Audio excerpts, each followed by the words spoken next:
mengingatkan Bapak Presiden Jokowi atas tantangannya. Sebutkan apa yang saya korupsi. Pertama, kasus penyelundupan nikel yang sudah diungkap dan datanya ada, yang sangat jelas menyebutkan melibatkan Airlangga Hartarto dan menantu Bapak.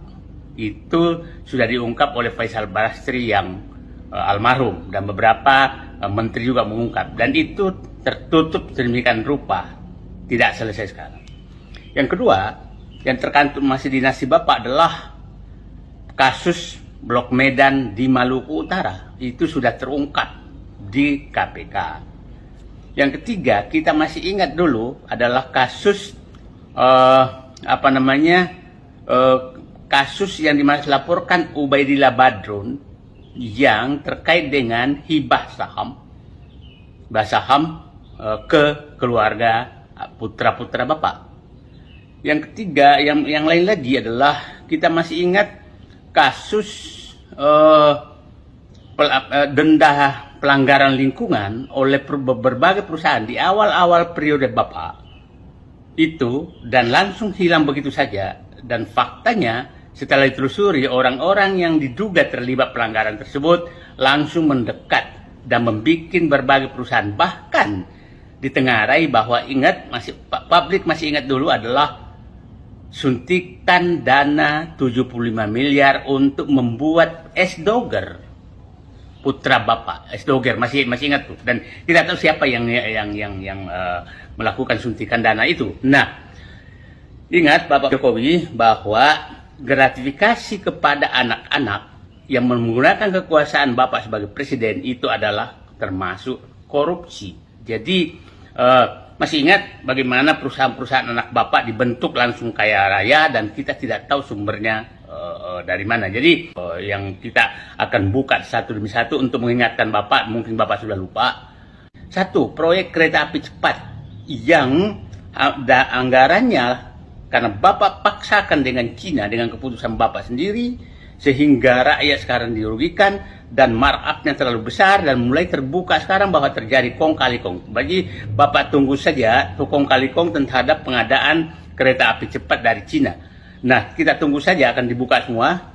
IKN yang Bapak selalu katakan bangga sekali bahwa oversubscribe, bahwa hanya 480 triliun, hanya 20% pakai APBN. Terus faktanya bahwa proyek tersebut mangkrak dan kerugian negara puluhan triliun akibat ambisi Bapak pribadi. Kemudian menurut dulu kepala otorita yang di otorita IKN yang Bambang Susantono, bahwa sebenarnya bukan 480 triliun, tapi butuh anggaran sekitar 3.000 triliun untuk menyelesaikan IKN. Nah, itu korupsi yang Bapak lakukan juga. Nah, yang ini adalah proyek infrastruktur yang Bapak sering bangga-banggakan, sangat bangga-banggakan. Saya ingatkan Bapak, pada saat Bapak 2014, anggaran untuk pembangunan jalan tol gambaran saja itu maksimum 100 miliar per kilometer. Tapi sejak Bapak di dalam, makan anggaran pembangunan jalan tol naik menjadi 200 miliar lebih 200 miliar. Malah dulu 80 miliar, sekarang 200 miliar lebih per kilometer. Artinya ada kenaikan yang sangat besar, dan apa yang terjadi adalah kerugian BUMN, bangkrutnya seluruh BUMN, itu utang BUMN sampai 300 triliun, sampai semua BUMN konstruksi bangkrut. Itu adalah korupsi yang Bapak buat. Jadi jangan Bapak pura-pura tidak tahu bahwa bukan kebijakan Bapak. Nah, berbagai bandara yang Bapak bangun, bangga-banggakan, pelabuhan, apa segala, itu semua merugikan BUMN. Bandara Kertajati yang Bapak paksakan, bandara-bandara lain yang Bapak paksakan, semua bangkrut sekarang. Itu tanggung jawab Bapak. Itu adalah korupsi yang disebabkan oleh merugikan negara, menguntungkan pihak lain. Tapi Bapak harus bertanggung jawab, karena itu adalah keinginan Bapak. Jadi, terkait dengan korupsi yang paling sangat nyata adalah hadiah-hadiah Bapak. Hadiah-hadiah Bapak, hadiah Bapak kepada penyumbang-penyumbang, oligarki yang menyumbang kesuksesan politik Bapak.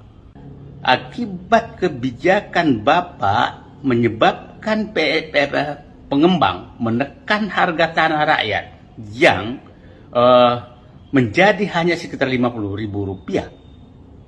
Terus mereka jual Rp30 juta.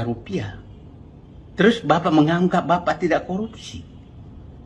Bapak menyerahkan hutan lindung, mangrove ke pengembang tanpa lelang. Hanya dengan alasan PSN. Itu melanggar undang-undang, Pak. Merugikan negara. Merugikan merugikan rakyat.